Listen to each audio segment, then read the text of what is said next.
உறவுகளுக்கு காலை வணக்கம். இன்றைய செய்தி அலசலில் பல்வேறு செய்திகள் இடம்பெற்றிருக்கின்றது. அதை பத்தி தான் இப்ப நம்ம பார்க்க போறோம். நேற்று டெல்லியில இண்டி கூட்டணி ஒற்றுமை ஒன்று கூட நடந்திருக்கின்றது. பல அரசியல் கட்சி தலைவர்கள் போய் கலந்து கொண்டு தங்களுடைய கருத்துக்களை பதிவு செஞ்சிருக்கிறாங்க.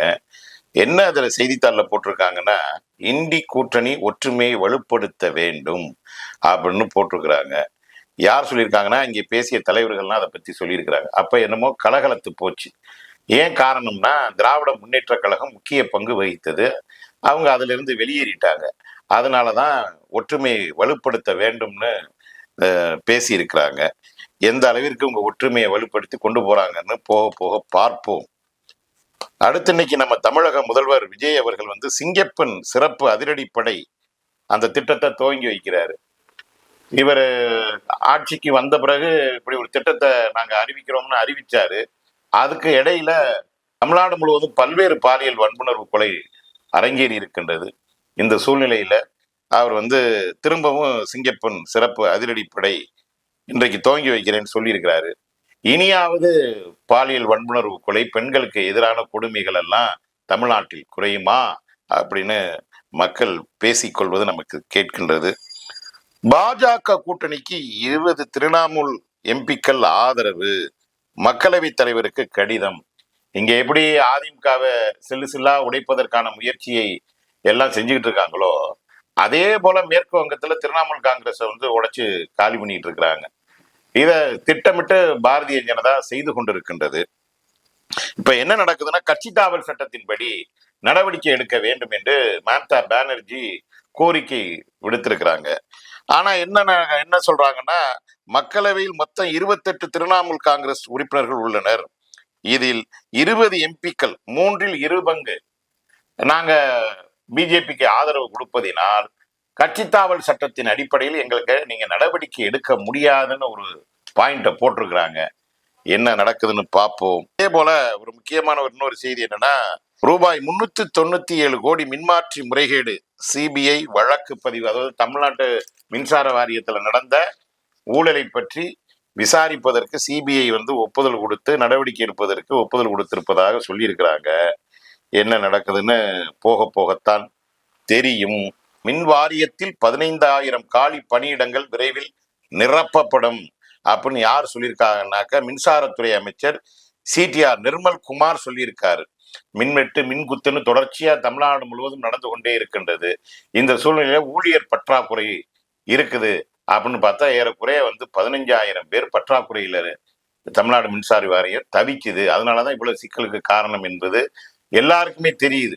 இப்ப அமைச்சரும் முதலமைச்சரும் சேர்ந்து என்ன செய்யணும்னா, நிரந்தர பணியாளர்களை அங்க ஏற்படுத்தணும், நிரந்தர பணியை ஏற்படுத்தணும். ஒப்பந்த தொழிலாளர்கள் சொல்லி எந்த வசதியுமே இல்லாம கூலிக்கு மாரடிக்கிறது மாதிரி ஒப்பந்த தொழிலாளர்கள் போட்டா யார் வேலைக்கு வருவா? அவங்களுக்கு என்ன பணி பாதுகாப்பு இருக்கின்றது? இப்படி பல்வேறு கேள்விகளை அந்த வேலைக்காக ஏங்கி தவிக்கின்ற இளைஞர்கள் கேட்கிறாங்க. இதுக்கு முறையான பதில் சொல்வார்களா அப்படின்னு பார்ப்போம். ராணிப்பேட்டையில் ரூபாய் 271 கோடியில் தோல் தொழில் முனையம் மத்திய அரசு அறிவிச்சிருக்குது. இப்ப நீங்க வேலூர் மாவட்ட ராணிப்பேட்டை, வாணியம்பாடி அந்த பகுதியெல்லாம் பாத்தீங்கன்னா முழுக்க தோல் தொழிற்சாலைகளுடைய வரவால் அந்த பகுதி பாலாற்று படுகையே சுத்தமா காலியாகி போச்சு. பாலாறு பாலைவனமாக மாறிவிட்டது. பாலாற்று படுகை என்பது வளங்கொழிக்கின்ற அந்த பகுதி, முப்போகம் விளைந்த பூமி இன்றைக்கு தோல் தொழிற்சாலை கழிவுகளால் மலடாகி நஞ்சாகி காற்றுல விஷம் கலந்து அங்கே பல்வேறு நோய்கள் மனிதர்களுக்கு ஏற்படுகின்றது. புற்றுநோய் ஏற்படுது, சிறுநீரகம் செயல் இழப்பு பிரச்சனை ஏற்படுகின்றது, தோல் நோய் ஏற்படுகின்றது.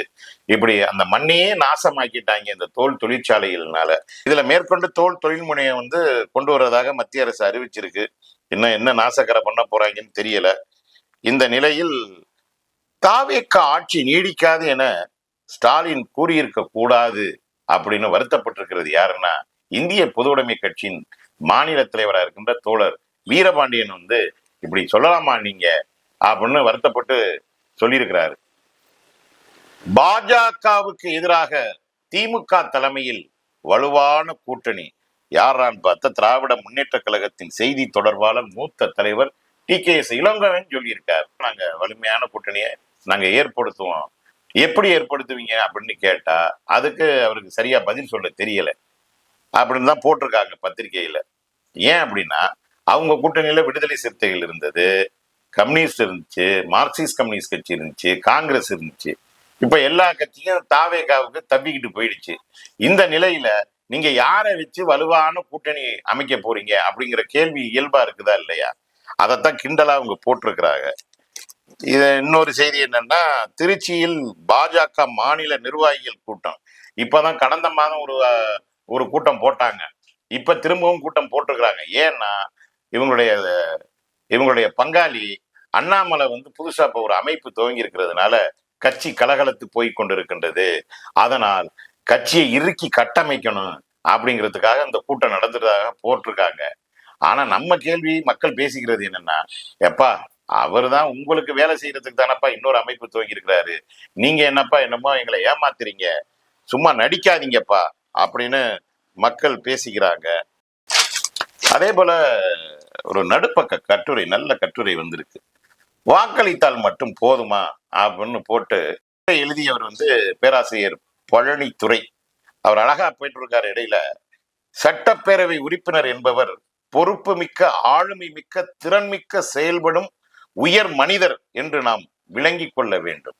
இன்று அப்படிப்பட்ட மனிதர்கள் அரசியலுக்குள், தேர்தல் அரசியலுக்குள் வர இயலாத நிலையில் வந்தவர்களை எப்படியாவது மக்களுக்கு பணி செய்ய வைக்க வேண்டும் அப்படின்னு போட்டிருக்கிறாரு. எவ்வளவு கிண்டலும் கேலியுமா போட்டிருக்கிறாரு பாருங்க. இன்றைக்கு தமிழக வெற்றி கழகத்தை சார்ந்த பல்வேறு அமைச்சர்களுக்கு இந்த தகுதி இருக்கா அப்படிங்கிறத வந்து நக்கல் நையாண்டியுமா சூசகமா அழகா அந்த கட்டுரையில பதிவு செஞ்சிருக்கிறாரு. தமிழகத்தில் கல்விற்கு அரசு ஏன் அனுமதிக்க கூடாது? நல்ல கேள்வி கேட்டிருக்கிறது யாரு? உயர்நீதிமன்றம் கேள்வி கேட்டிருக்குது. இதைத்தானப்பா நாங்க சொல்றோம். கல் என்பது வந்து அது ஒரு போதை பொருள் அல்லப்பா, அது உணவின் ஒரு பகுதி. தமிழர்களுடைய வாழ்வியல், கலாச்சார, பண்பாட்டு நடவடிக்கையில் ஒரு பகுதியாக சங்க காலத்திலிருந்து வருகின்றது. இரண்டாவது, ஒரு சர்வரோக நிவாரணியாக, காய கல்பமாக பனைமரம் இருக்கின்றது.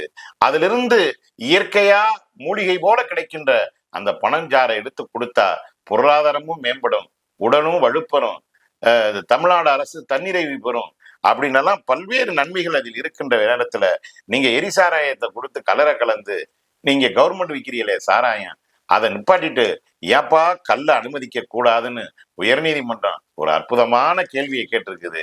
இந்த அரசாங்கமாவது அதை வந்து முன்னெடுக்குமா அப்படின்னு நம்மளும் அவரோடு எதிர்பார்க்கின்ற நிலையில் இன்றைக்கு முதலமைச்சர் வந்து பேசியது வந்து செய்தித்தாளில் வந்திருக்கு. மாநகராட்சிகளில் 24 மணி நேரமும் தடையற்ற குடிநீர், முதல்வர் விஜய் அறிவுறுத்தல். ரொம்ப மகிழ்ச்சி, வரவேற்கணும் நாங்களும்.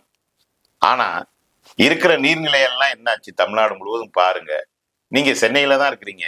சென்னையில நீர்நிலைகள் இருந்தது, அதெல்லாம் தூத்து போட்டு அது மேல கட்டடமா கட்டி வச்சிருக்கிறீங்க. இப்படிதான் தமிழ்நாடு முழுவதும் ஏரிய காணா, குளத்தை காணா, கம்மாயா காணா, அப்ப கிணத்த காணான்னு அண்ணன் வடிவேல் சொல்றது மாதிரி எல்லாம் காணாம போய்விட்டது. இந்த நிலையில தடையற்ற 24 மணி நேரமும் தண்ணீர் எப்படிப்பா கிடைக்கும் அப்படின்னு நம்மளும் ஒரு சமயம் முதல்வருக்கு ஒரு கேள்வி இந்த இடத்துல போட்டு வைப்போம். மாநிலங்களவை தேர்தல் வேட்புமனு தாக்கல் நிறைவு. பிரவீன் சக்கரவர்த்தி போட்டியின்றி தேர்வாகிறார் அப்படின்னு போட்டிருக்கிறாங்க. ஆமா, அவர் போட்டியின்றி தேர்வு ஆயிட்டாரு. இனிமே மக்களுக்கு போய் நல்லதா ஏதாச்சும் செய்வாரான்னு தான் பார்க்கணும். அண்ணன் திருமாவளவன் ஒரு புதிய கருத்தை சொல்லி ஒரு குண்டை தூக்கி போட்டதுல காங்கிரஸுக்கு அவங்களுக்கும் புதுசா ஒரு சலசலப்பு ஏற்பட்டிருக்கு. நேற்று இண்டி கூட்டணி டெல்லியில நடந்தது இல்லையா, அதுல பங்கேற்ற அண்ணன் திருமாவளவன் காங்கிரசின் அணுகுமுறையால் கூட்டணியில் அதிருப்தி, கடந்த பாராளுமன்ற சட்டமன்ற தேர்தலின் போது காங்கிரஸ் ரொம்ப டக்கால்ட்டி வேலை பார்த்ததுனால பல்வேறு தோல்விகள் எல்லாம் ஏற்பட்டுருச்சு அப்படின்னு சொல்லியதோட மட்டும் இல்லாம காங்கிரஸ் நிலைப்பாடுகளை, நடவடிக்கைகளை திருத்தி கொள்ள வேண்டும் அப்படிங்கிற மாதிரி பேசினதுல மாணிக் தாகூர் கடுப்பாயி அவர் என்ன சொல்லியிருக்கிறாருன்னா, மேற்கு வங்கத்துல, கேரளாவில், தமிழ்நாட்டுல இப்படி பல்வேறு மாநிலங்கள்ல எங்க கட்சியை வலுப்படுத்துவதற்கு நடவடிக்கை எடுத்தா அதை போய் நீங்க நொட்ட சொல்லிட்டு இருக்கிறீங்களே திரும்ப, இது எப்படி நியாயமாகும் என்று அப்படின்னு அவர் ஒரு பக்கெட்டு ஒரு குண்டத்துக்கு போட்டிருக்கிறாரு. இப்படியான சூழ்நிலையில எதிர்க்கட்சிகளின் கூட்டம் குறித்து பாஜக விமர்சனம். பாரதிய ஜனதா கட்சியோட ஒரு முக்கியமான தலைவர் வந்து சம்பித் பத்ரா, அவர் என்ன சொல்லியிருக்காருன்னா, அது இண்டி கூட்டணி இல்லப்பா, இந்தியா கூட்டணி இல்லப்பா, நாடக கூட்டணி, நாடக கம்பெனி, இவர்களால் எந்த மாற்றத்தையும் ஏற்படுத்த முடியாதுன்னு அவர் அந்த பக்கம் கிண்டல் அடிச்சு நக்கல் அடிச்சு போட்டிருக்கிறாரு. அதே போல 12 ஆண்டு கால பாஜக ஆட்சியில் வியத்தகு மாற்றங்கள், பிரதமர் நரேந்திர மோடி பெருமிதம். யாருக்கு மாற்றம்? அம்பானிக்கு மாற்றம், அதானிக்கு மாற்றம், கார்பரேட் முதலாளிகளுக்கு மாற்றம், வெளிநாட்டு கம்பெனிகளுக்கு மாற்றம். மக்கள் எப்படி மாறாமல் ஏழ்மையிலையும் வறுமையிலையும் பஞ்சத்திலையும் வேலையில்லாத திண்டாட்டத்திலையும் பொருளாதார நெருக்கடியிலையும் தான் வாழ்ந்து கொண்டிருக்கின்றார்கள். அதில் எந்தமும் மாற்றமும் இல்லையே தலைவா அப்படின்னு இந்த பத்திரிகையில செவிட்டுல அறிஞ்சது மாதிரி கேட்டிருக்கிறாங்க. ஈரான் இஸ்ரேலுக்கு அவசியமின்றி பயணம் செய்ய வேண்டாம். யார் சொல்லியிருக்காருன்னா, மத்திய அரசு வந்து எச்சரிக்கை சொல்லல, எச்சரிக்கை செய்திருக்கின்றது. அந்த பகுதியில் கடுமையான போர் நடந்துகிட்டு இருக்கிறதுனால, போர் பதற்றம் இருக்கிறதுனால அங்க போய் மாட்டிக்கிட்டு இந்திய அரசே, பிரதமரே என்னை காப்பாற்றுங்கன்னு சொல்லி எங்களை தொந்தரவு ஒண்ணாதியப்பா அப்படின்னு அந்த செய்தியை வேற மாதிரி போட்டிருக்கிறாங்க. 58 கோடிக்கு மேல் ஜன் தன் கணக்குகள் அப்படின்னு நிதியமைச்சர் நிர்மலா சீதாராமன் எக்ஸ் தளத்தில் இருக்கிறாங்க. எப்படின்னா, இந்தியாவில் இருக்கிற எல்லாரையும் வங்கியில கணக்க ஆரம்பிச்சு அந்த பணத்தை நம்ம போய் சேமிக்கிற பணத்தை எல்லாம் எடுத்து கார்பரேட் முதலாளிகளுக்கு வட்டி இல்லாத கடனா கொடுக்கறதுக்கு அம்மா அப்படி சொல்லிக்கிட்டு தெரிகிறதாக நாம அப்படிதான் தர வேண்டியது இருக்கின்றது. இந்தியாவை அச்சுறுத்தலாக கருதவில்லை. யார் சொல்லியிருக்கா? சீனா. யோ, நீ ஒன்னும் அவ்வளவு பெரிய ஆள் இல்லையா எங்களுக்கு, எங்கள்கிட்ட இருக்கிற பொருளாதாரத்துக்கும் நவீன ஆயுதங்களுக்கும் நீங்க எல்லாம் ஒரு பெரிய ஆளே இல்லப்பா அப்படிங்கிறது மாதிரி அவங்க ஒரு கிண்டல் அடிச்சு ஒரு பதிவை போட்டு விட்டுருக்குறாங்க. தொலைக்காட்சி நேர்காணலிலிருந்து பாதிலே வெளியேறிய ட்ரம்ப். அங்க என்னன்னா, தேர்தலில் பல்வேறு முறைகளில் நடந்திருக்கு அமெரிக்க அதிபர் தேர்தலில் அப்படின்னு ட்ரம்பை போட்டு குடஞ்சு அந்த தொகுப்பாளர் கேட்க தலைவன் கடுப்பாயி, நான் பதில் சொல்ல முடியாது போடா அப்படின்னு எழுந்திரிச்சு வந்தாரு. இந்த ஆள்னாலும் பாதியில எழுந்திரிச்சு வந்தாரு. இங்க நம்ம ஊர்ல 2 ஆள் இருக்கு, ஒன்னு டெல்லியில இருக்கு, இன்னொன்னு தமிழ்நாட்டுல இருக்கு. தமிழ்நாட்டு முதலமைச்சர்கிட்ட கண்டாலே பின்னங்கால் பிடரில் இருக்க தெரிச்சு ஓடுவாரு. இன்னொருத்தர் நரேந்திர மோடி பிரஸ்ஸை பார்த்தாலே அவருக்கு அலர்ஜி ஆகாது, வாயை திறக்க மாட்டாரு. இந்த சூழ்நிலையில ட்ரம்ப் பாதியில போயிருக்கிறாரு. அப்ப அடுத்து பாத்தீங்கன்னா, பிலிப்பைன்ஸில் சக்தி வாய்ந்த நிலநடுக்கம். நேத்து ஏகப்பட்ட பேர் இறந்து போயிட்டாங்க. ரொம்ப வைத்தறிச்சலா இருந்துச்சு. அதுவும் இந்த பள்ளி குழந்தைகள் வந்து போட்ட சத்தனுக்கு மனசே உருக்கிடுச்சு நேத்து. அதனால பார்த்து கலங்கி போயிட்டேன். ரொம்ப உண்மையில நமக்கு சிறகு மூலியமா உங்களுக்கு நம்முடைய ஆறுதலை தெரிவித்துக் கொள்கின்றோம். இஸ்ரேல் ஈரான் இடையே மீண்டும் மோதல். ஆமா, பழையபடி சண்டை ஆரம்பிச்சுட்டாங்க. யாரு? இஸ்ரேல் தான். சும்மா இருப்பானாவன். அப்புறம் என்ன போட்டிருக்காங்கன்னா, அமெரிக்கா தலையிட்டால் தனிந்த பதற்றம் அப்படின்னு போட்டிருக்காங்க. இப்படி இப்ப மட்டும் இல்ல, நிரந்தரமாக பதற்றம் தணிந்து அந்த பகுதி வந்து நிம்மதியா இருக்கணும் அப்படிங்கிறதா நம்முடைய ஆவல். இப்படி பல்வேறு செய்திகள் வந்து இன்றைய செய்தித்தாளில் இடம்பெற்றிருக்கின்றது. பார்த்தோம்னா இன்னும் நிறைய சொல்லிக்கிட்டே போகலாம். அவ்வளவு செய்திகள் இருக்கின்ற. விடைபெறுகின்றோம். அடுத்த செய்திகளில் சந்திக்கின்ற வரை நன்றி, வணக்கம்.